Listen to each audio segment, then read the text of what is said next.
Ladies and gentlemen, welcome. This is a fantastic moment for us because we are kicking off the new work confessions by Berlin Innovation Agency.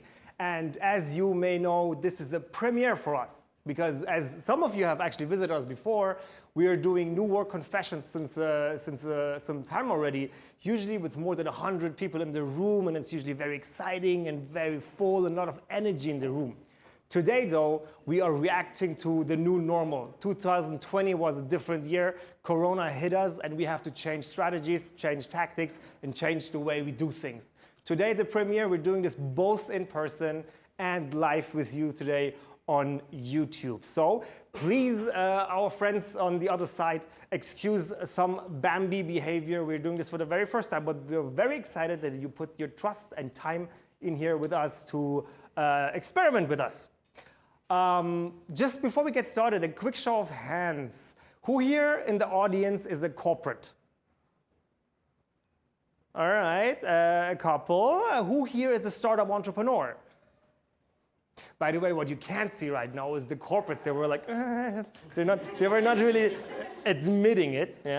But they secretly like it. Okay, so we have a few corporates, we have a few startups. What else is there? Consultants? Any consultants around?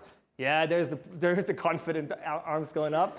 Fantastic. Okay, any salespeople? They're going to jump up now in a second. All right, cool. Super nice to see a diverse crowd here. One thing that's very important to us is to always do our events at very amazing locations, very dynamic locations with a diverse community. Today, we are at the amazing Mindspace, and I'm very happy that Edita Lobaciute, the global community lead of Mindspace, welcomes us with a couple of words and explains to us where we are and what this place is all about. So Edita, the stage is all yours. Thanks for having us. Hello, everyone on both sides of reality. I'm really excited to have you here in my home Mindspace, and thank you, Darius and Berlin Innovation Agency for being here, and all the beautiful people gathering here and surely on the other side of the screen. So as Darius mentioned, my name is Edita. I'm the global community lead at Mindspace, and for those of you who don't know Mindspace, it is a global boutique flexible office space brand. And aside from being truly global in our as a brand, in the team, and as a community, we're also using purely local approach to our communities. And also we're providing tailored solutions to our communities. And what I mean by that is that we select specifically the best locations in every city we're at. We have presence in 13 location, 16 cities across 7 countries. We involve the local design community and artists when designing our beautiful spaces, and our on-site team always makes sure that we have the best content and the best events in our spaces. So, and this includes actually a very happy community of over 15,000 members across the world. If you're one of the great professionals, no matter if you're a startupper or a corporate, and you're looking for a space that's safe, fun, interactive, and supportive, you know the address. And I guess you'll get more information, all of you, after the event from the post-event communication by Berlin Innovation Agency. And once again, welcome everyone, and have a good night, good evening, and I hope this will be a very insightful evening, which is always is by Darius. So there you go. Thank you. All right, yes, thank you. Great, raising the bar. Fantastic. All right, guys, let me introduce myself and the company real quick. My name is Darius Moeini. I am the founder and CEO of Berlin Innovation Agency. You can get a lot of information on our website, bia.team. You will read everything about us. Let me give you a quick rundown. I'm having some technical issues. So most importantly, everything we do because we have a certain purpose. right? Our services and signature programs might change, but everything we do, I personally and our company, is because we think that a better world needs better organizations. Now, why do I say that? What is an organization? An organization is any startup or corporate. It is a city, it's a government, it's an institution. So anything that's actually running something, right? That's an organization. And what is a better organization? A better organization for us is a more resilient organization, an organization that can make decisions faster and adapt to these changes that we're currently experiencing and will continue to experience in the world.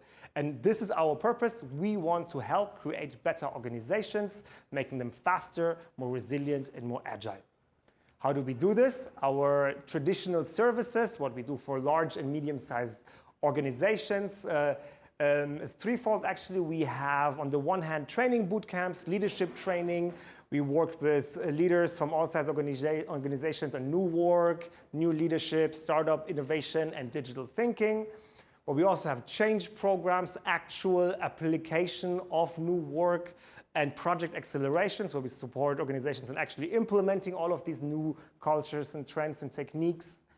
And we do innovation programs. This is actually our history. This is where we come from. Corporate startup partnering, where we support the collaboration process between these two very different types of organization, corporate and startup. This is what we do generally. However, many of you know us actually from our signature programs. Now, the other thing is what we do for corporations as a service. This is how we pay our rent. But our signature programs, again, is something that we actually put out there into the world as our own developed and created programs. Our oldest one is the Smart City Hub, an open innovation program here in Berlin with corporate startups and the city. We've recently launched a startup accelerator a pre-seed startup accelerator called Future City. Super exciting teams. You should check it out on our website as well. And very interestingly, and also very relevant to this topic today, we are launching our third signature program soon, which is going to be called the Productivity Revolution. What is the Productivity Revolution? It is an online course and digitally animated masterclass for middle management and executive leaders of medium-sized and large organizations. Any change maker from high potential to executive who wants to create change in the organization, who wants to become more productive, who wants to accelerate projects and make the organization more agile and resilient. It's going to be an online course. You can sign up, of course. We have our current marketing manager is a fan of China and WeChat, and therefore wanted to make sure we have a QR code happening. So this is an homage to Nikki. So use the QR code or go to the link that is visible now to sign up. The first 100 people who sign up will get a very substantial and significant rebate because we're looking for pilot users for the masterclass. So let's get started. Was too fast. Trust me, we'll bring up the sign-up page a few more times. There's going to be a few more opportunities to do that. No worries. All right. So let's get started, guys. Confessions. Why are we doing this confessions? What's with this weird name of this event series, right? We've actually been doing this since 2004 when I was running a whole different agency. And I've been keeping this idea of confessions with me across all of the agencies that I've built over the past few years. It's all about a no bullshit policy. We've all been to events where it's consultants and sales and entrepreneurs showing you the Disneyland of things, the Disneyland of what it can look like. And we felt like we really want an event series that we can form ourselves, where it's all about honest feedback, honest situations, war stories from practitioners. We didn't want to have the theoretical PowerPoint keynote slides. We wanted to have real stories from real entrepreneurs and practitioners and corporate experts to tell us how it's really like, not what the first 5 slides of any kind of keynote will tell you. So, confessions, all about honest stories, war stories, no bullshit bingo. Tell it how it is. This is what we're going to do today. We have amazing speakers for you today. We will have Jasmine Werner. Jasmine Werner is one of the most visible faces of new work in Berlin.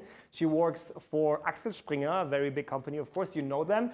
And she is facilitating a lot of change around new work, but also new workspace, that niche itself. So we're very excited to listen to Jasmine talk about what she has to say. We have David Hailey with us today. David Hailey is not only a good friend of mine, he's also a stand-up comedian, a very good one. Follow him online. And also, he's a really fantastic executive working on personnel strategy for Daimler X or Daimler Lab 1886. We're very excited to see what he has to tell us around personnel development and how it forms an organizational culture. We also have Rona van der Zander, and I have learned that in English it's very cool to say that name. Rona van der Zander? Yeah. I love that. So we have Rona van der Zander coming in. Rona is actually an entrepreneur, and she's not only giving us her honest story, her confessions about her new work stories, but also will quickly introduce her own startup, Cycrus, which is a podcast solution for organizations. We're very excited because also very relevant startup and product for the topic that we have at hand. All right, you guys ready? Should we get started? Yes. Okay, so my confession. My confession is the one with the middle management. That Friends reference, I always put Friends references into my presentations. I was born in '84, so I love Friends. The one with the middle management. So, I want to ask you something. Have you heard this before? Change can only come if there is top-level buy-in. Have you heard this before? Have you heard some consultants say it already? Every self-respecting consultant always tells you, we need top-level buy-in. We need executive sponsorship. We need to come from the very top, otherwise we have no chance. This has to go to the very top and be cascaded down, otherwise no chance. This is something that everybody always says, that at least this is what I experience, every self-respecting consultant, or everybody, and it's something cool to say, you know? Because it's like, you can talk about C-level meetings, and it's like the Soho House of bullshit bingo. It's like top level, right? This was an insider for the billionaires. Everything has to be executive level. Everything has to be in that kind of committee level. And I tell you from my own experience as somebody who's been doing this, it is an absolute garbage statement. That is a very disturbing GIF or GIF. I had a different one at the beginning, but I kind of got stuck with this because it is David Bowie, isn't it? Yeah. But what is does anybody know the context of this? I found it, I don't know. I don't know what. So if you know the context of this, please put it in the chat on YouTube. By the way, if you have questions for me or for the speakers or for anything, you're welcome to put it in the chat on YouTube, and we will address it with the audience together when the appropriate time comes. How did I get from David Bowie's bizarre GIF to YouTube comments? All right, it's bullshit. I think it's bullshit, and I want to tell you why. I think it's just a reason and a way to deflect influence. To say something like it only can come from the top is just to tell yourself that you can't do it. It's only a reason and it's a way to deflect, to put away the accountability. Because it's so nice to have somebody on the top who makes all of the decisions, usually an old white guy, who makes all of this is a very nice villain portrait right now. Who makes all of the bad decisions, and you can't do it. No, it's nobody's fault because the people at the very top, they make those decisions for us, and we can't have any impact on it, influence on it. It's not our accountability, right? It wasn't me, it can't be me. What can I do, right? I'm putting some bit shaggy into this, right? So I think it's a deflection of influence. But for me, that's not true because of course, it is fantastic if you have that sort of influence, if you have that sort of top-down access and decision-making power. Of course, that's fantastic. But maybe you're also in a network organization. Maybe you're part of a larger organization that has a network of activities. So every one of us is somehow, somewhere in that hierarchical organization, but we're also somehow in that network, and we're all, even hierarchical organizations are already sort of network organizations where you have functional business units, you have market-oriented business units, you have communities, you have any kind of functional silos, project environments. There's so many things happening in an organization, and that is what I call the network part of it. And you're part of it, and you're in the middle of it. And then you're also an individual. So even if you're not having the top level influence or decision-making power, even if you're not somehow in 5 different areas in the network organization, you're still an individual who has several touch points into the organization. That's the third icon there for you. So hierarchical power, network access, or individual touch points into the organization. So you have a lot of influence right there already. Sounds very theoretical, but I want to give you a few examples, or anecdotes actually, mostly stories from what I have experienced in corporates. I won't tell which corporates they are, but things that I've experienced that really formed the way I think about this. First one you see on my right. I was talking to somebody in risk management in a large organization. And I was sitting at a table and we were having a chat, and his task was to show me what he's doing and how he's doing it. And I never forget the undertone of that manager. I'll never forget it, because he was putting himself down. He was talking to me like, yeah, well, I'm a referent, I'm a manager here, and I have a kind of a boring job. I don't really do a lot. I have a few daily tasks, da da da. So he was not excited, or he was not really like telling me about the power of what it is. And then in the middle of a meeting, he said, "Excuse me for 1 second." Again, he was in finance and risk management. He said, "Excuse me for one second, I have to do something." He turned it around. There were like 3 or 4 different screens, finance stuff, right? There were like stock market, da da da. And he said, I have to do a quick arbitrage thing because I have to buy some Canadian dollars. And he made some clicks, and he bought like millions of Canadian dollars in the middle of our meeting. Yeah? That seems to be a normal thing in risk management. Arbitrage, transactions, whatever. Sounds boring, right? So, but he did it as if it's nothing. And I was sitting there, you just bought several million Canadian dollars. How is this? How can you sit here and tell me that you have a boring job and you just bought millions of dollars? And I was very young then, and it was really like forming me. That kind of stuck with me. I have a similar situation. The second picture. And then I was a bit older already. I was working as a consultant in different projects all over the world. And there was this one supply chain management project, right? And what was happening was that we had to organize a shipment from A to B with thousands of tons of goods. Thousands of tons, not thousands of kilograms, thousands of tons of kilograms, right? Huge cargo ship. And we had to make sure that it goes from A to B. And what happened is that somehow the IT system, a big ERP system that you probably all know, wasn't able to do it, and they had to make some changes in the system, right? And to be able to optimize the route.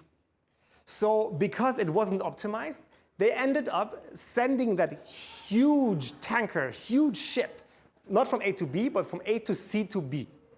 And it was the most normal thing for them. And I was just thinking, how much waste was happening in that moment? How much waste? And for these guys, it was fully normal. It was fully normal. And I don't judge them. I don't judge them, and I'm saying you're a bad person. But that mindset of middle management, of not having that kind of power, was very forming in my brain. It's like, how can this be? How can you like go home at 6 knowing that you just sent something from A to C to B, knowing it was so much more energy to be saved there? I want to show you one more example, and this is from the social environment. This is a very disturbing GIF as well. A good one, though. So we've all been climate striking, right? And we've all been sort of more or less promoting the climate strike or any kind of activity towards reducing the carbon footprint, right? But for me, it's very interesting. There's 2 people or 2 groups of people we always put our finger to, right? It's consumers. It's consumers. We have to stop using plastic straws. Okay, we have to eat less meat, and we should eat less meat because that's the worst thing you can do. Please don't eat more meat than once a week. Side note. consumers, and then we look at the top level executive. We look at CEOs and we look at politicians, right? But nobody seems to take accountable the middle management who's running the show. The magic happens in the middle management, supply chain management, business organizations, logistical organizations. The people who have access to, who run things, they're not taken accountable. Because there is a culture of thinking, the apathetic middle management, which is the bureaucratic layer, it's a performance layer, everybody's supposed to increase the performance, but nobody's supposed to actually create any change. And I think it's a cultural change. I'm not putting any blame towards middle management, I'm just saying there's a cultural paradigm that reduces the influence of middle management. Coming back to change management and new work. Coming back to this, why am I talking about these weird things? Because at the end of the day, you can see where this is going. I believe there is so much power in middle management. Of course, any change initiatives needs to come from a different energy centers. One energy center can be top-level initiatives. One energy center can be bottom-up ambassadorship. Another energy center could be change initiatives from the middle layer. External pressure elements and signals from the market can be a very big factor, but also internal larger events like product launches or transformation processes can be an energy center. So all I'm saying is everything is right, and to take a bit the pressure out of the first statement that I made, yes, top level is very, very important. Bottom-up ambassadorship is also very, very important, but we need to start activating the influence of middle management because this is where I think the magic lies. I want to give you a very, very quick example where you can do something in middle management that doesn't really require top-level sponsorship. Sprints. Are you guys familiar with sprints? Sprints is an agile project methodology. It's actually, there's different versions of the sprint. There's the Scrum-based sprint. There's a design sprint. At the end of the day, it's a project methodology where you do have a cross-functional team in a time-boxed methodology where you co-create a solution or work on a project within a short amount of time, and you reduce the asynchronicity and you reduce the bottlenecks of decision-making. And that's a very standard implementable methodology. And if I was working in a larger company with a project where we started implementing one sprint in one business unit. And that kind of spilled over to all of the other business units. And that was actually creating a lot of momentum, and it didn't come from top down or bottom up. It was just activating techniques that have been proven in both startup and corporate, and that showed that middle management has an incredible amount of power to facilitate change and boost that change, right? So one most important thing that I want to give you, and this is at the end of my, my confession, we should all think about what is my sphere of influence, was ist mein Wirkungsziel, mein Wirkungskreis? Yeah? What is my sphere of influence, and how can I activate in our organization the middle management, because this is where the magic lies. If you're interested in this kind of topic and the techniques around it, this is what we're starting. The online academy, our Productivity Revolution online course will be all about that. Follow us on LinkedIn or now also on YouTube to continuously receive great pieces of content on this topic. I thank you guys very, very much for listening to my confession, and I'm hoping that this could activate a couple of people to celebrate middle management in organizations. Thank you.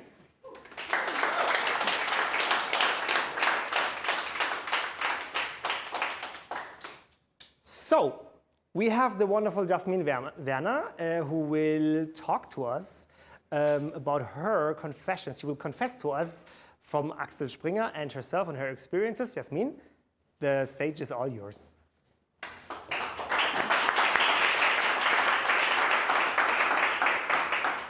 Thank you very much, Darius. Hello, everyone. My name is Jasmine Werner, and I'm currently working as an expert in new work and new workspace at Axel Springer, the big media and tech company just around the corner. And on top of that, I'm one of the hosts of the Happy Works podcast, which basically deals with the topics of personal happiness and success at your workplace. Tonight, I will bring you my personal story on my way to new work and what's in it for you. Yeah, I hope that I can really give you some useful tips to find and do work that you love.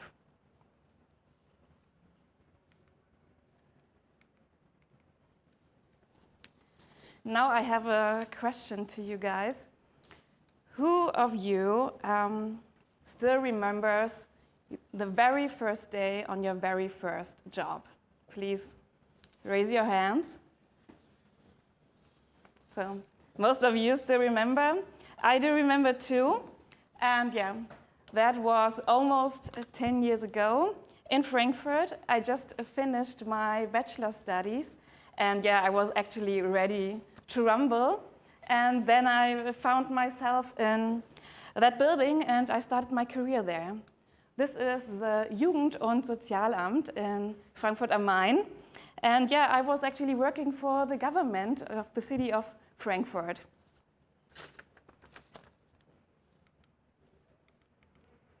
And yeah, I think some of you have a typical picture in mind like that.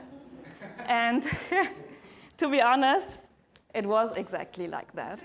So my whole career was secured. So there were concrete steps on the career ladder. I had my own office, but there were also very fixed and strong hierarchies, very slow decisions, and not a great dynamic within the organization. So, and to be honest, on Tuesday, I already was really looking forward for the weekend.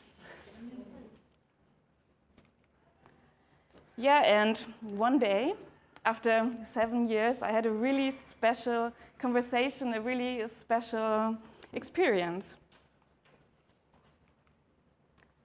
And yeah, as you can see, this is a huge stack of paper. And each Friday, I had the job to put each paper into another file. And yeah, this took me actually ages, like 5 or 6 hours each Friday. And I have never looked into these files again. So it really frustrated me because it was the most meaningless work for me at that moment. And yeah, and then I stepped into the office of my colleague, Anna. So this is not Anna, this is just a picture of Google, but imagine this is Anna. She was as old as me, and I was asking her, hey Anna, do you actually enjoy the work that we're doing here? And she replied, no, but it's just work. So, and she started every day 6 a.m. in the morning and finished work at 3 p.m. and then her day started. But yeah, seriously, I figured out that this is not my point of view, how my work day and my life should look like. Because just a quick reminder, working time is lifetime. And in this case, the deal was clear. So they paid me for my lifetime that I spent there. But yeah, and now also here comes my confession. Although I knew it from the very first day I started, from day 1 of 7 years, I knew it through my intuition that it's not the best job for me. So I worked there for 7 years in total. And due to the lack of alternatives, sometimes you really don't know. You really pick the first thing that comes, and maybe it's just the second best option for you or the third best option. And one does not ask the right questions and goes into a really unsatisfying situation. And yeah, probably now you ask yourself how a girl working in the government of Frankfurt came to the topic of new work. But actually, exactly that was a moment where I really began to start being interested in the fields of new work and how does the future of work look like. And I started realizing before things can change around you, you really have to start changing things inside you first. And so I asked myself, okay, what can I do to create the life that I really want and to shape a new reality? How can I be more courageous and be more open-minded? And that was a day where that radical transformation of my own work life from my very first job in the government to the current position that I have now just started. Yeah, and then I went crazy. So I left Frankfurt, I came to Berlin, and yeah, I started my master degree and finished that. But I also did try out a lot of different jobs. So I sold ice cream, which was actually my dream job when I was a child. I was also working in a Späti, which was a really fun experience. And yeah, then I found out that I really had at first grow up to really find out what I actually liked as a child. And that was an interesting experience for myself, because as a child I also loved to do some recordings of myself talking about certain topics or interviewing my parents and asking questions. So I had the opportunity at my former job at Axel High to start my own podcast. On the left side, the Workaround podcast, which was an interview podcast dealing with all the questions, hey, how will the future of work will evolve? And yeah, 1 year ago, I started another one together with Eva Resch, the Happy Works podcast, which is basically about happiness and success at your workplace. Yeah, and today I'm working here. This is the Axel Springer Neubau, really just around the corner, as an expert in new work and new workspace. And my team and I, we find strategies and ways how to successfully accompany change within the organization and how to implement new ways of working. And then always the question arises, okay, what is actually the deal with new work? And this is really not so easy, because if you Google it or when we ask around here in the room, there are so many different perspectives and opinions and definitions, so we really cannot sum it up into 1 or 2 sentences. But what I can share with you is actually my personal perspective on new work. And yeah, for me, so what I was missing in my very first job, there was a lack of passion and a lack of sense. I was not motivated at all. So, and I know that I cannot really expect it from my employer to motivate myself. I don't expect that. But what I do expect is to create frameworks to really find passion, find creativity, and maybe also to bring my personality into the job. And we as people, we really like working so much, otherwise we wouldn't do it like 8, 9, 10 hours a day.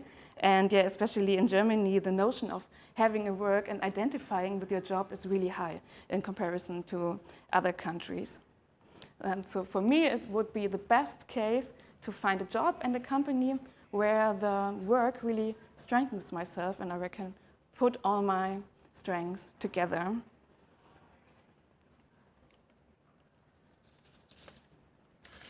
And now if you ask yourself and you want to have a more fulfilling life, but you feel stuck and overwhelmed by all the different possibilities, I can really tell you, when you're connected with yourself and when you understand yourself better, you really find out what you're actually good at and what you want from life.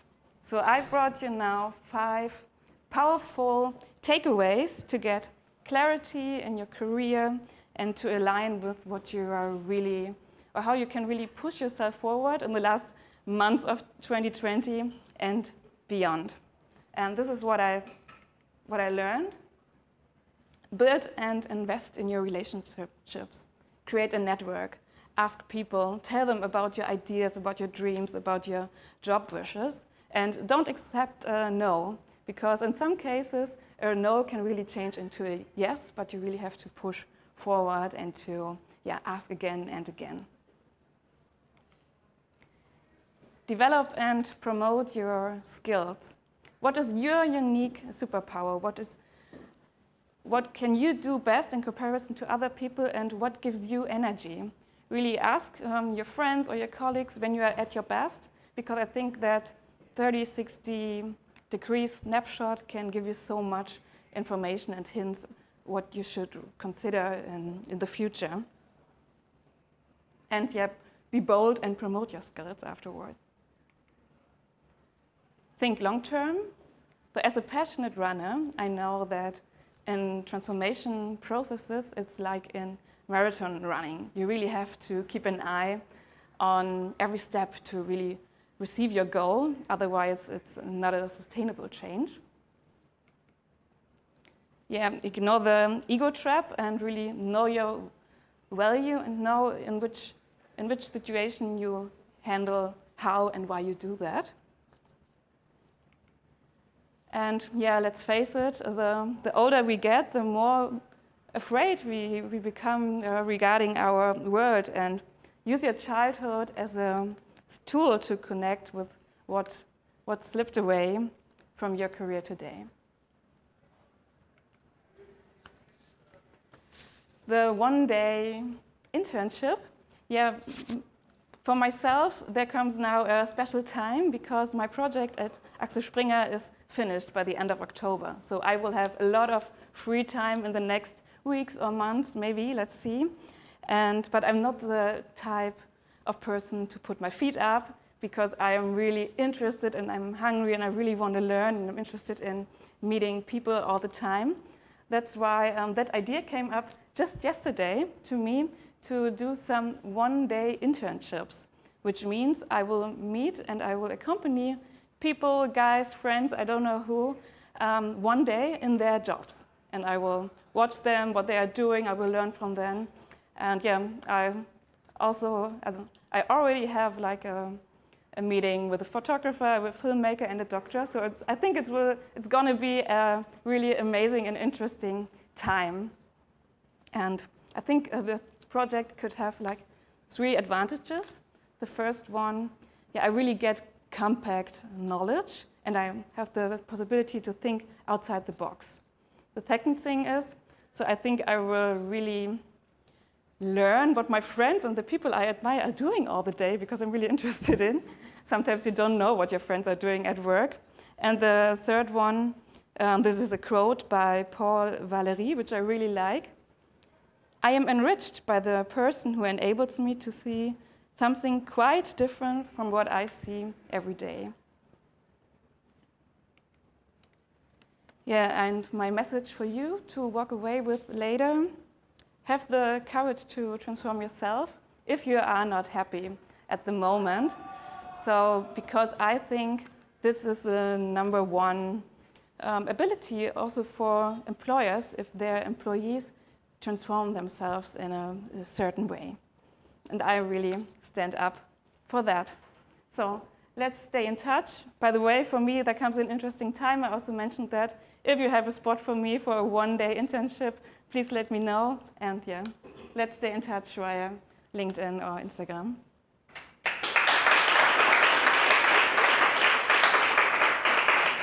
So, internship offers.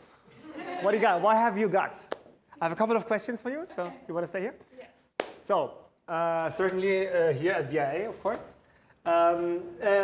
My most important question for you. What was the craziest thing that happened when you worked in a Späti? Oh, so many things. I cannot tell. It's so crazy. It's on video, yeah. But I was working on Sundays in the afternoon until late night. So in Berlin? Yeah. The craziest thing was actually that that light sign, open, fell onto my face. What? Yeah. All right. Yeah. So Späti stories, yeah. Yeah. So maybe stay with the ice cream thing then, yeah? Probably better. One question. Does anybody here have a question? Should I yield my time and give it to you? No, we're good. You mentioned in your clarity tips also to build relationships and to promote your skills and yes. your goals. Have you guys experienced with the working out loud or mastermind environments and topics? Yeah, we're having that programs, working out loud and so on at Axel Springer, and we're really practicing that. But for myself, I didn't do it yet because it's really, you have to stay on board for a couple of weeks, I think 10 or 12 weeks, and I couldn't manage that in the last couple of months. But I think it's a really great method to develop and to network within the company. Yeah, it's super interesting actually, and working out loud, mastermind, and other community-oriented collaboration techniques are quite on our mind as well. It's going to be part of also our online academy. So we're going to do one of the confessions will be specifically on communities. Jasmine, thank you so much. It was very, very interesting to... Thank you. And I need the microphone. Yes. All right, that was super interesting to go from Späti to Axel Springer and learning from 5 years or more than that at governmental organizations. I'm giving this to David. So very interesting, very cool. We're now introducing our third speaker of today, David Hailey. I've mentioned it to you already. David Hailey is head of personnel strategy at Daimler Lab 1886. And will tell us his confessions on personnel strategy and creating the DNA of scaled teams. David, the stage is all yours. Thank you very much for coming. Thank you. All right. Thank you, first of all, Darius, for revealing my secret job as stand-up comedian, but that's a different thing. So I'm David Hailey. I'm the head of personnel strategy at Lab 1886. What that means is that I help shape what a team looks like, right? So personnel strategy ranges from recruitment to culture to your actual strategy and how you build a team from an early onset, right? So, I mean, I want. Is this thing working? Here we start. Here we go. No. So, I wanted to, the way I wanted to kind of introduce what I do is I want to talk to you about a particular use case of a job that I was in where I was consulting. And what I realized that everybody wants to have an innovative or innovation part to their company, right? But a lot of times they don't really think it through and what that means. Because if you tell someone, let's innovate, no one's going to say, no, that's a bad idea. Let's not innovate. So everyone agrees that it's a good idea to innovate. But they're not usually ready for it. So I wanted to present a particular story, or it's a confession, where this was a job I was brought in to consult for. And of course, I will not name the company because I'd like to get their money later. But I will tell you, it's a company in Germany. It's, they have a lot of money, and they're in a different city than here. That's all I can say. Okay, so it all started like everything else. It all started like keep going back the other way. Here we go. So again, just a very brief introduction to myself. I've been 12 years in this business. I've worked in San Francisco with Uber and LinkedIn, and over here with Daimler. I'm also the owner of excellent hair. So I just wanted to start with you of how it all came about. So I want you to imagine a end-of-year boardroom where they said, hey, we've made some money, everything's great, our core product is doing great, right? Someone from the boardroom goes, shouldn't we innovate outside of our own core product? And of course, everyone in the room agrees, we should. So they go, all right, so let's invest in this, right? So this was the pitch that was made, right? The company is one of the largest in the world, and they saw the shift of their core product being something that isn't compatible in a technical world. And they decided from that meeting that they're going to start an innovation company. And that was all it was. They just we'd like to have an innovation company, right? So what was their process? First thing they did, someone said, we should have this in Berlin. And there was no thought process behind this. They just went, it sounds like, I guess startups are there, let's go there. And you would be surprised how many decisions are kind of like that, because there are a set of people who are not involved, which is what Darius was talking about middle management, right? You have a set of people at the very top who have very little, I would say, insight into how it all works. They're given information, they're given reports, but the actual insight is not there, because it's not their day-to-day job, right? So what they did, which is from a hiring perspective, the angle I want to bring it in from is from talent, right? What they decided to do is they just appointed a CEO from within the company. They just went, you'll be a good CEO. And then they have, the budget was tens of millions. It's a huge budget. And then that person just ended up hiring more people from the company. He goes like, you'd also be good. Again, they haven't established what they're innovating. They haven't established their technology. They haven't established actually what their real goal is. What they know is that they have to innovate. That part they're sure about. So they got all these people who already work within this corporation, and there was 40 of them. And they just brought them over to Berlin, to a really cool office, and said, here, innovate. And that's the point where they brought me in. And like, you're a person who knows how to hire talent. What kind of people should we get? You already have 40 people. You already have done a lot. This is not the point where you start, right? And then, of course, what happened is that they worked exactly the same way as when they worked in their corporation. Because there's no incentive for them to work any other way, right? So what you have is a mentality of hiring of, let's just do everything how we've always done it, and something new will happen. And that's not what happened. So of course they spent all this money. They tried out different to build new ventures and new products, but they still had to hire consultancies. BCG and McKinsey were cracking up. They were happy. Of course, you brought the same people. Sure, we charge you in your city, we'll charge you here too. So there was no hiring strategy. There was no plan as to what kind of people you need. The key thing is with talent, or with any company overall, but specifically in the tech industry, is I would say your only asset is your talent. That's everything. You've just got to imagine there's 12 people in a room with laptops build value. You don't need a digger, you don't need to anything else, just people with ideas and a way to work build value. But instead of focusing on exactly what kind of person that they should be bringing, they just went how they always worked. Because in a large corporation, you can't kind of build a team that way. You just have to have a very set process which just hires people. What degree did you get? What school did you go to? There's no personal way of finding out what that is. They applied that process to this. And what was the outcome? Nothing. They produced nothing.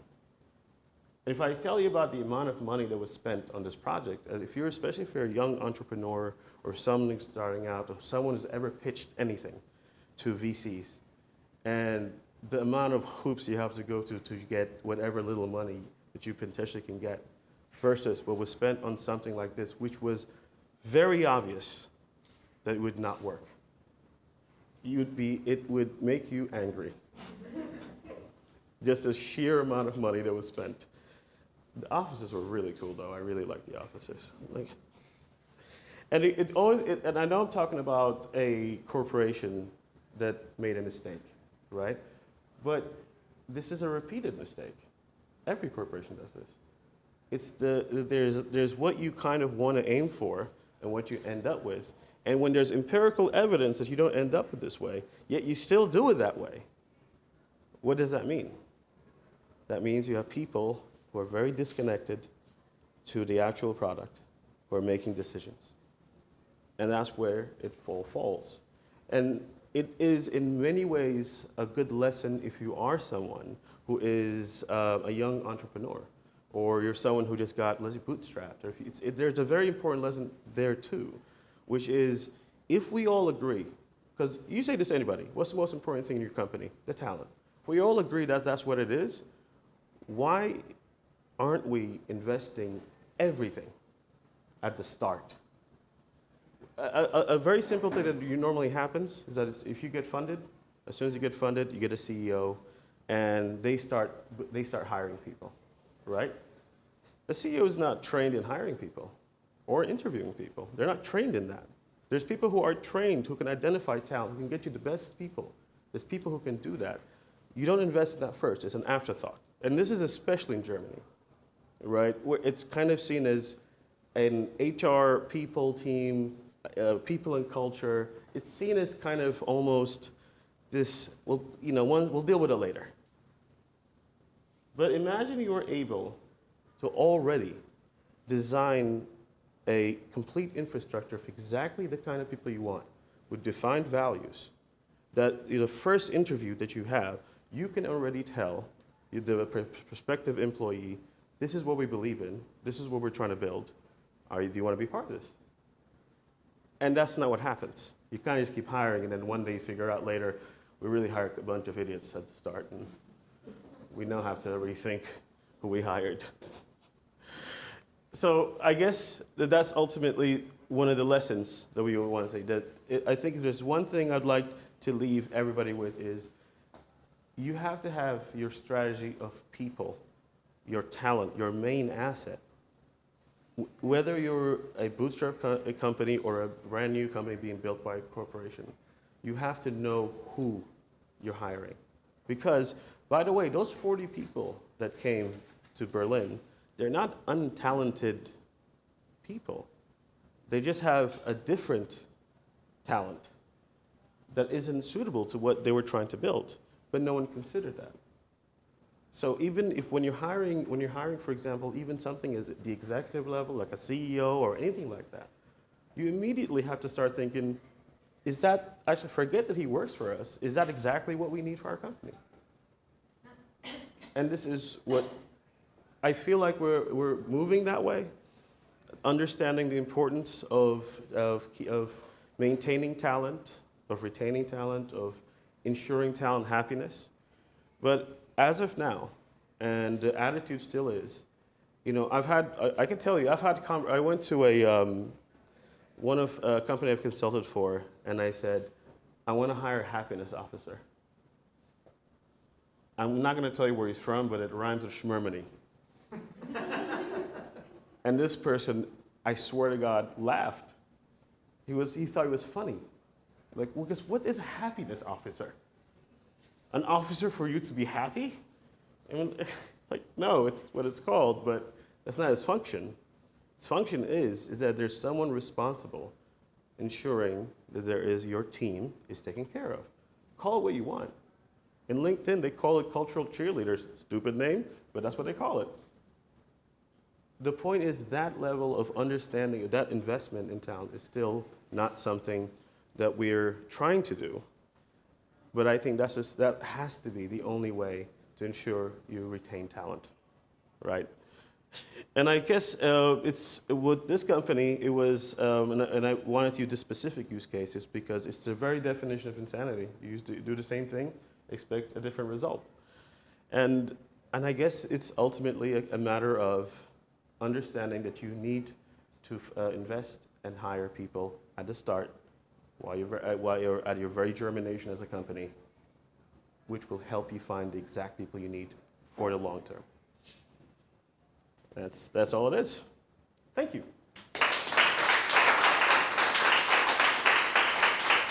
Awesome. Thank you very much, sir. You're welcome. Do we have any questions from the audience?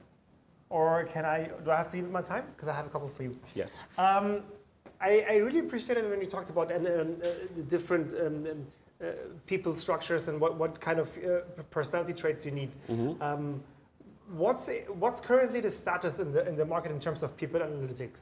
Are we data driven, or is that something that is far in the future? It's we have a lot of tools which are right now in the market, and every market is different. So, for example, the market in the US is very, very heavy into using people analytics.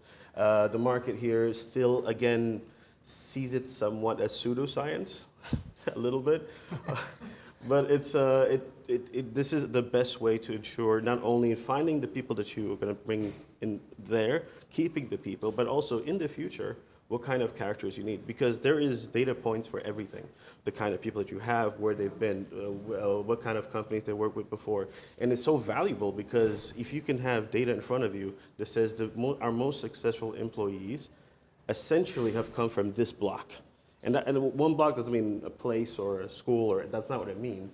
but a certain set of values and or maybe like for example, a certain type of company they would have come from, right?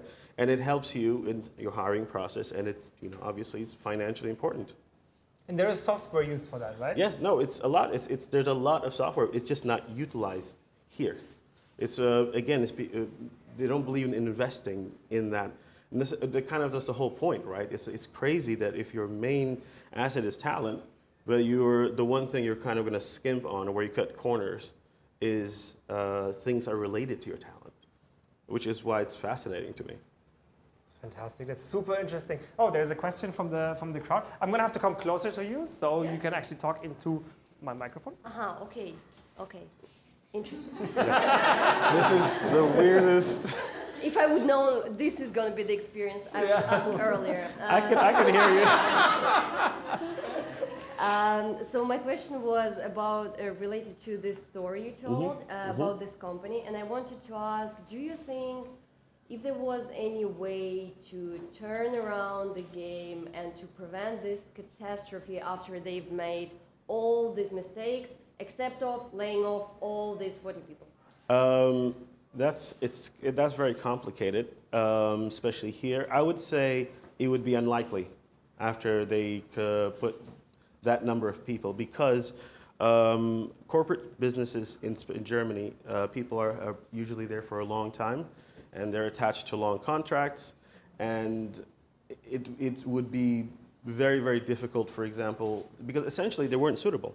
That's the truth, that they were people who were not suitable for what the company needed.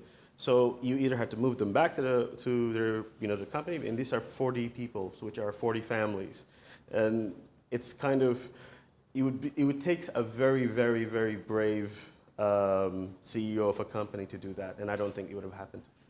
I think it was too late by then. Thank you for the question. We're doing this again. Hello. Okay, hello.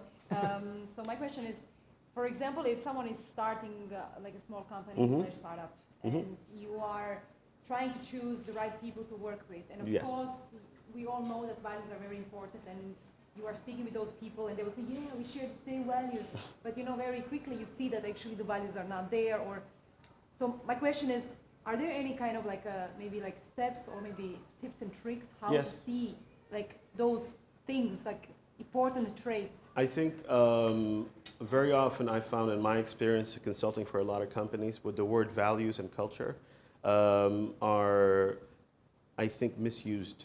I think when you say, again, a very small anecdote, I knew a company that was, I think they were building some sort of music software, and they said, we want people who are, I'm trying to be polite how they said it, but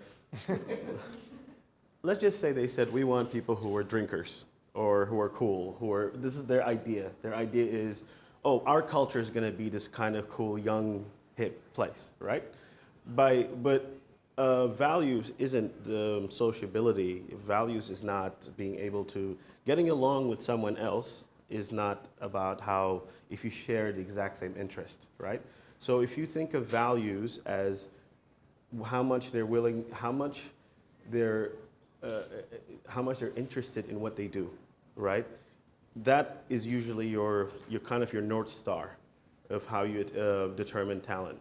For example, when we were in the last company when I was building talent, it was very interesting because the people we had were, when I say diverse, I don't mean diverse in the traditional sense, but diverse in the sense that you had every type of person, right?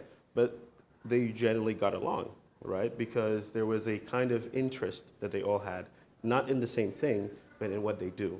So when you're building something smaller, to answer your question, it's you should avoid looking at personality per se, if that makes any sense. As in, like, to avoid trying to think of, I want a certain personality is not actually what you're looking for. Because I want a certain type of employee is what you should be looking at, right? Which are not, it's not the same thing, right? So if you believe, if you can set early what type of employees that you want, right? Then it kind of, you will then find that you'll be hiring people from different sort of spaces, and the values would be aligned. right? So it's the key element is the type of employee, not the type of person. I find this incredibly interesting that sociability is not the same as values. That sits with me. I like it. Yes. Yes.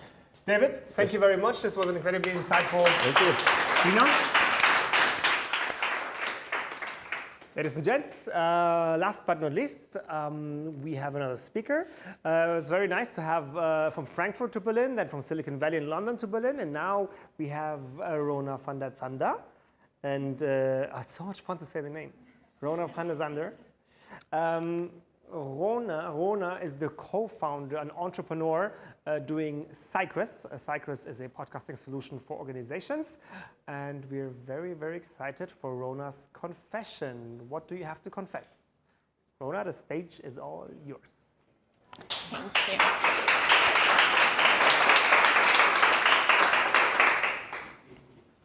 I turn this so I can see it.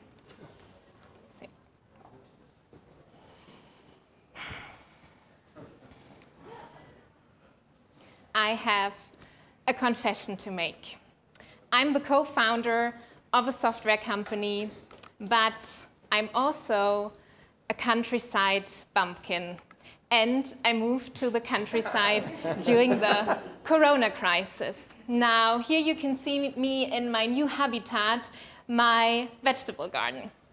And why this is a confession and what this has to do with the future of work, I will tell you and you in the next few minutes. First of all, I've also brought you a question, and I would like to know who of you guys is currently living in Berlin?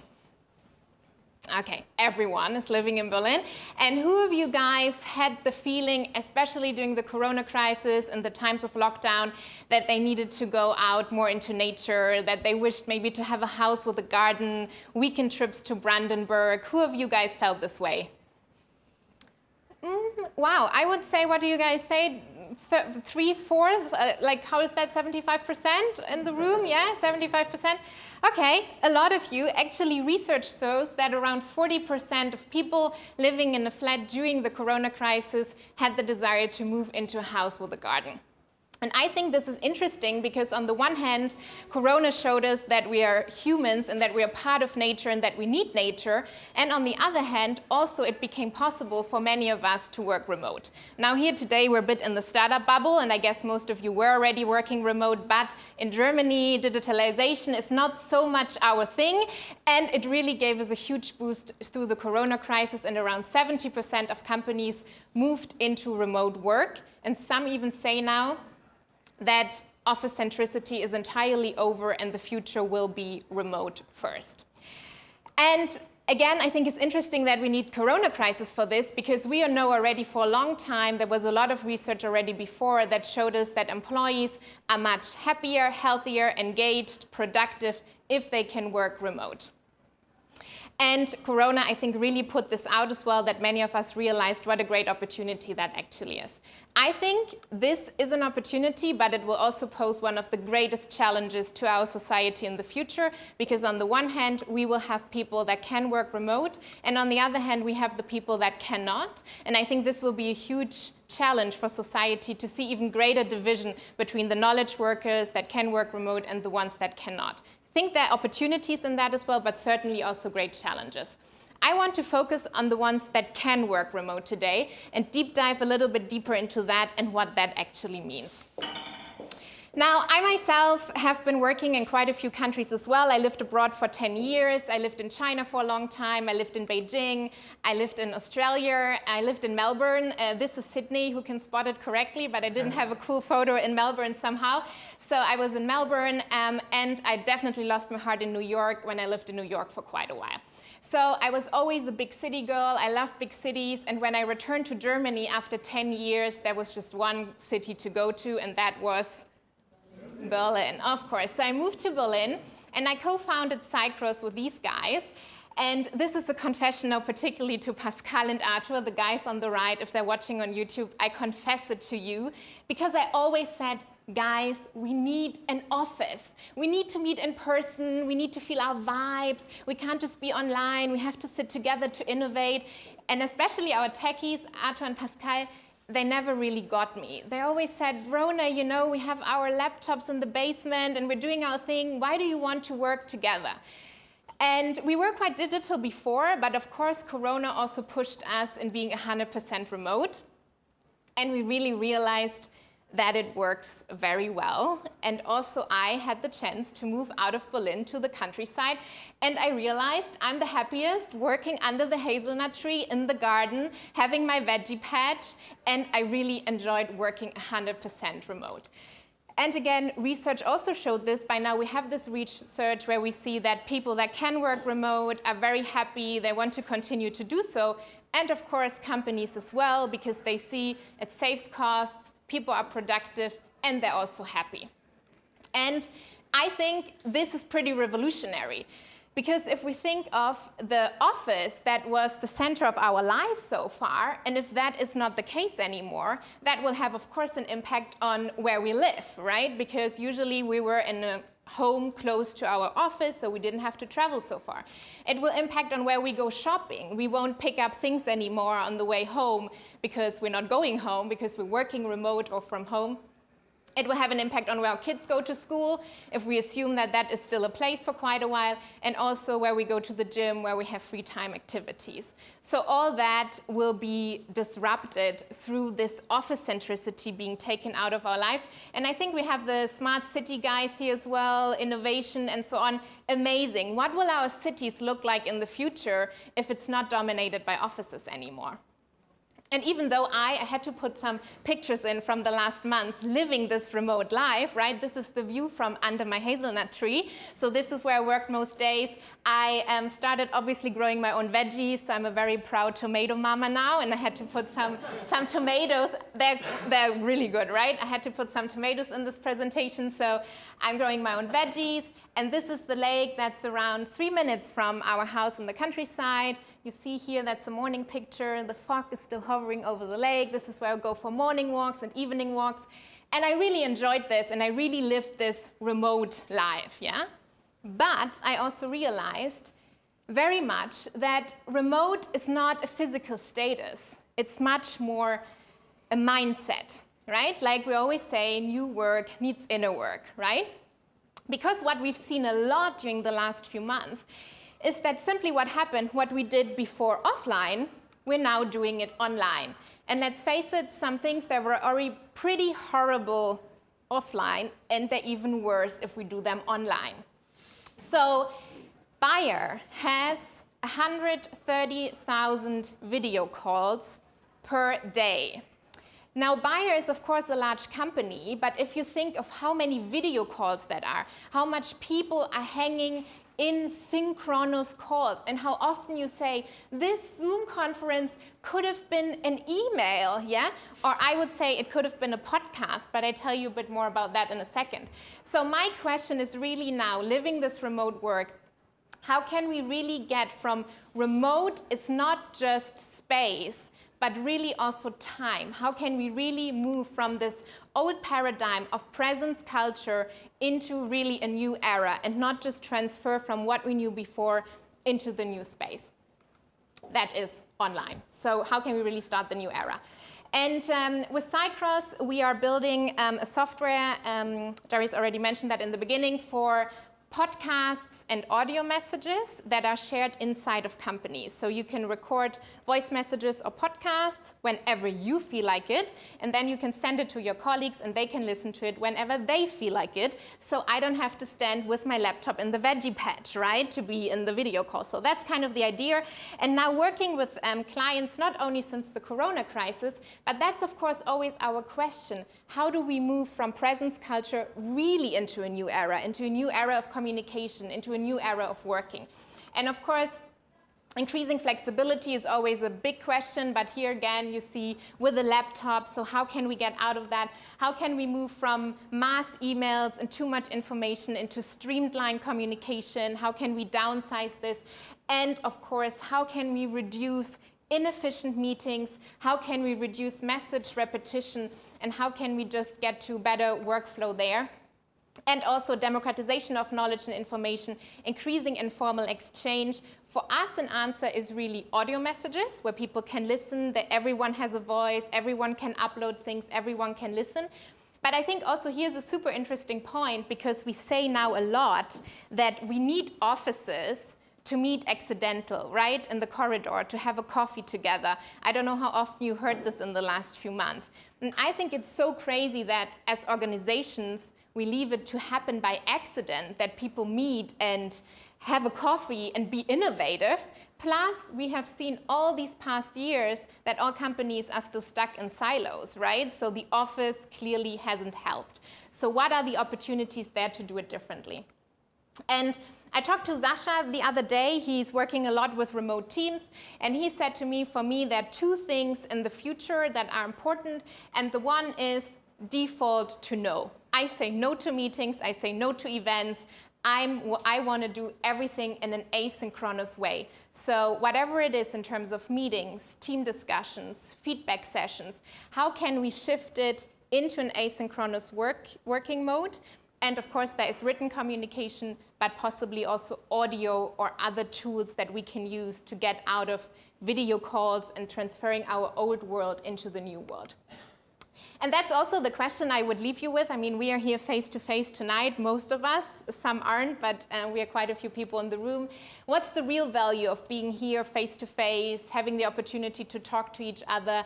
And what can we also from this carry into our organizations to see how we can get out of this old paradigm and say, no, we can do it asynchronous, we can work differently, we don't have to hang in video calls all day without toilet breaks even, but maybe we can record a podcast for each other or an audio message and also see how we can shift things.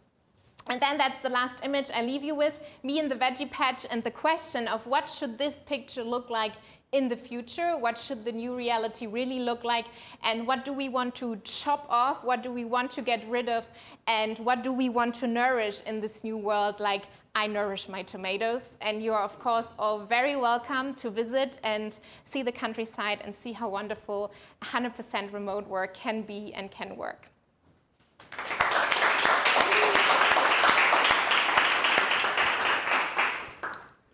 Do we have any questions? Yes, we do. Hi, thanks for your talk. Very interesting. Can you describe your idea of collaboration when you talk about asynchronous work? There's no physical or no even overlap in terms of time. Yeah, I mean, we are using our software since a few weeks ourselves as well because it's ready, and we are totally loving it as a team, and we're really sending indeed a lot of voice messages to each other. And for example, we had one example the other day where a guy of the team, he had an idea over the weekend, and he wrote, still old mindset, he wrote like a bullet point list of this. And Monday morning I said to him, I don't want to read this. Tell me your idea, you know? And then he sent me a 3-minute voice recording and said, you know, this is the idea I had. I had all his passion, I had all his explanation, and then he recorded it when he had time, and I listened to it when I had time, in the veggie patch kind of thing. So these kind of things, we do still have touch points in person, and I think that's also important to talk, to see each other, but also realization really as a team was that when we now meet in person, we don't work. We drink, we party, we eat, we talk, we build trust, which I think that's still a bit difficult over the screen. But we don't really work, and if then we still go in a hangout to share our screen and look at the stuff because it's just the easiest way to do it. So I think seeing whatever we can shift into the asynchronous, and then we really mainly meet to discuss things really quicker than if you do it asynchronous. If that answers. Thank you. We have another question here. Yeah, thanks for your speech again. And maybe just one small point what I would like to share from my experience is beside voice messages, also screen shares really helps when you write some list and then you just communicate and speak it. And if some of your teammates is too slow, you just put 2x speed, and it really helps to save time. My question is, you mentioned this importance of informal part. Yeah, actually we're definitely missing in this online world. And maybe you can, share more ideas if you have what actually we could do to improve it. I mean, for example, in our team, sometimes we have this drinking evenings, where we just drink and speak, communicate. Also, we think that maybe it's worth to order everybody pizza, especially when we are located in different cities, maybe anything else. Yeah, I mean, I think that what we saw with a lot of companies now, that they do their drinks, like their lunches or their drinks in the digital space, and it's same but different. Like I would say, you still sit there together and you can talk and so on.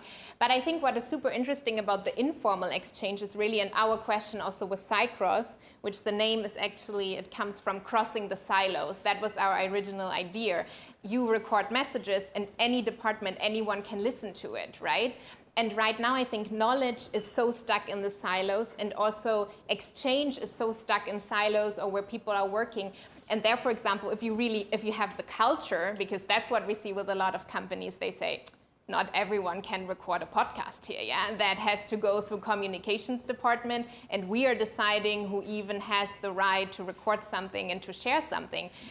Our software, though, is built that everyone that is a user can record and can listen, yeah? So if you have the culture that works, technically anyone can share an idea on Sunday night or on Monday morning, and anyone can listen to it and get in touch with that person and then say, okay, maybe we want a synchronous call now, or I record another message and attach it to your message. So I think that, and also making things transparent, right? Like I can search through things, I can see knowledge that maybe has already left the company, that's now stuck in alumni clubs where no one really knows how to get access to them.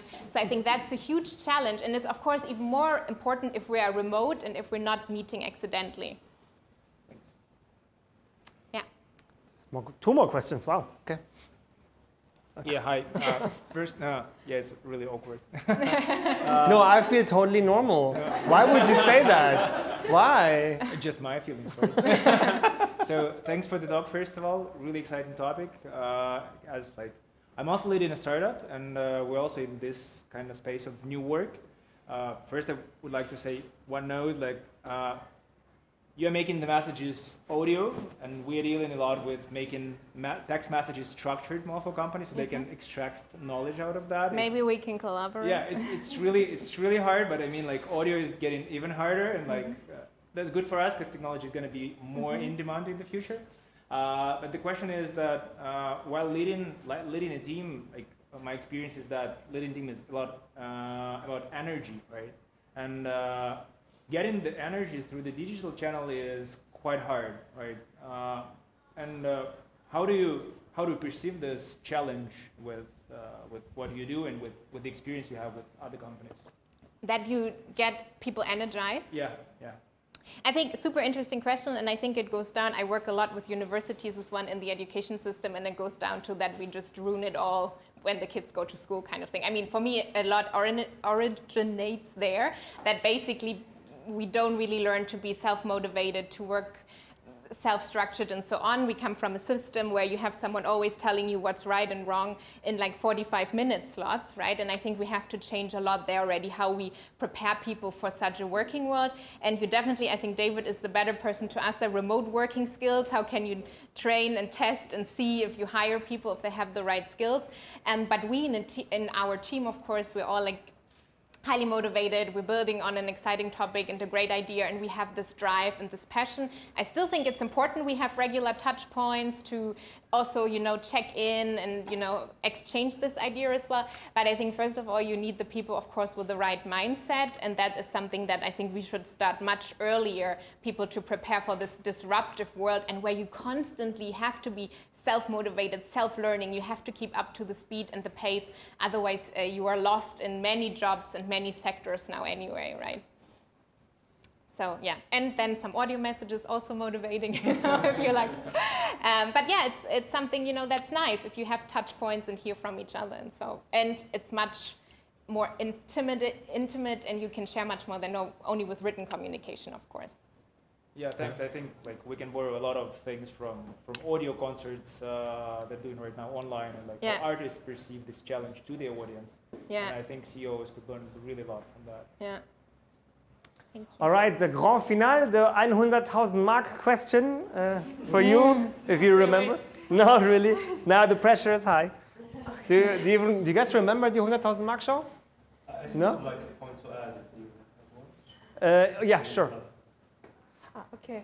Well, first of all, thank you for the presentation. This research you made on remote work, it's very interesting, and that's why I wanted to ask you, did you see the change in productivity, effectiveness, and motivation in general since working remotely within your own team and within research you've made, people you've interviewed?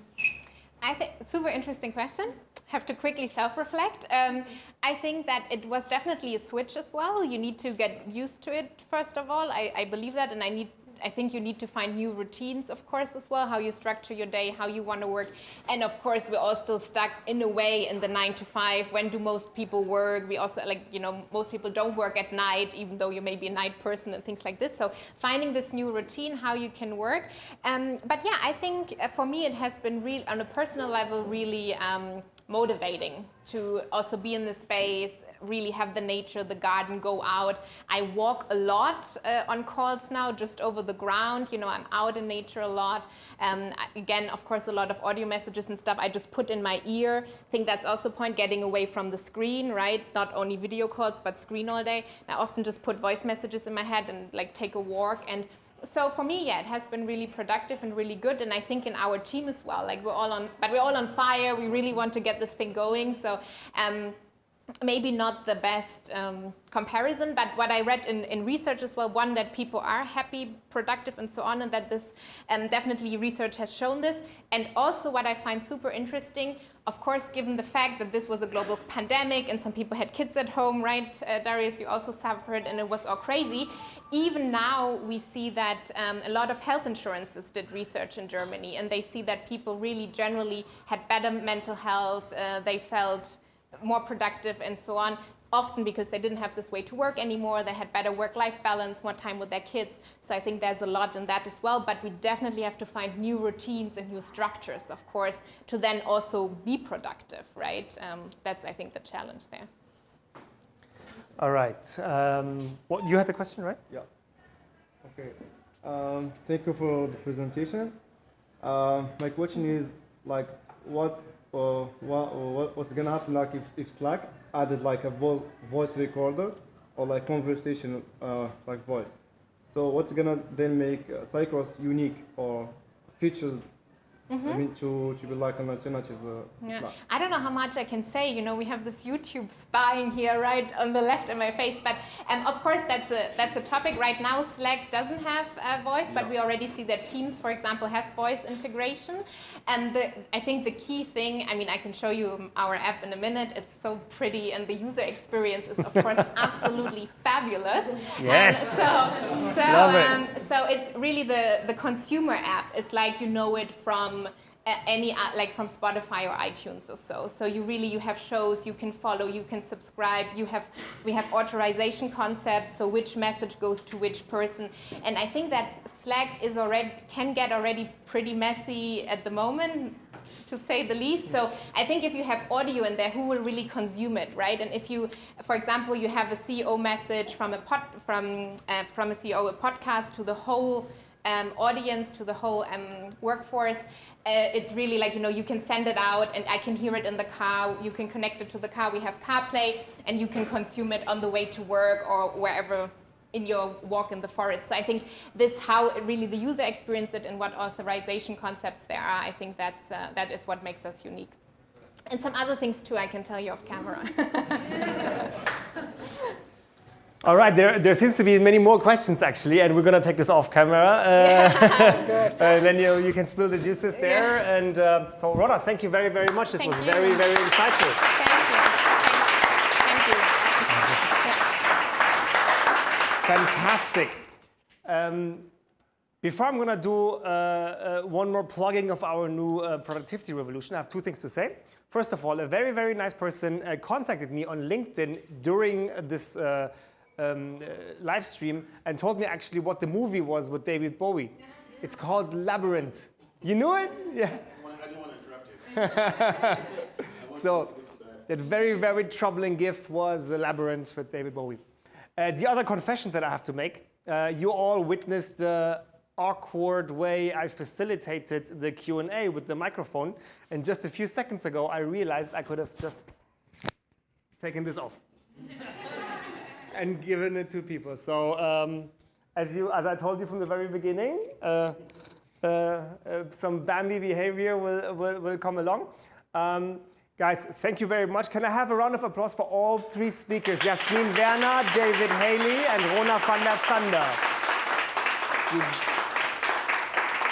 You guys did a fabulous job. Everybody's very interested, and we're very humbled and honored to have you guys as in our premiere YouTube stream and live in person, of course, as well. As I already mentioned to you, we are launching very, very soon an online course for leaders and change makers in medium-sized and large organizations, also in scale-ups. It's going to be called the Productivity Revolution. We have up to 10 speakers and lecturers from the corporate world and from the startup world, translating agile techniques and startup cultures and new work mindset into the language and the possibilities of business operations and middle management. It's going to be a fantastically long facilitated course. You can do it self-paced as well as join a facilitated 12 weeks masterclass. As I already mentioned, we are going to give 100 tickets for a very extremely rebated price because we're looking for 100 pilot customers. So please sign up on the link bit.ly, so bit.ly/productivityrevolution, or go through our website, bia.team. You will find it, sign up, and you will hear from us when it launches in November. Thank you very much. Stay with us for another round of beer. Stay safe. Please wear your mask if you get up. And to the crowd on the other side of the virtual world, thank you for staying with us. I hope you enjoyed it as much as we did here. Have a good night. Thank you very much.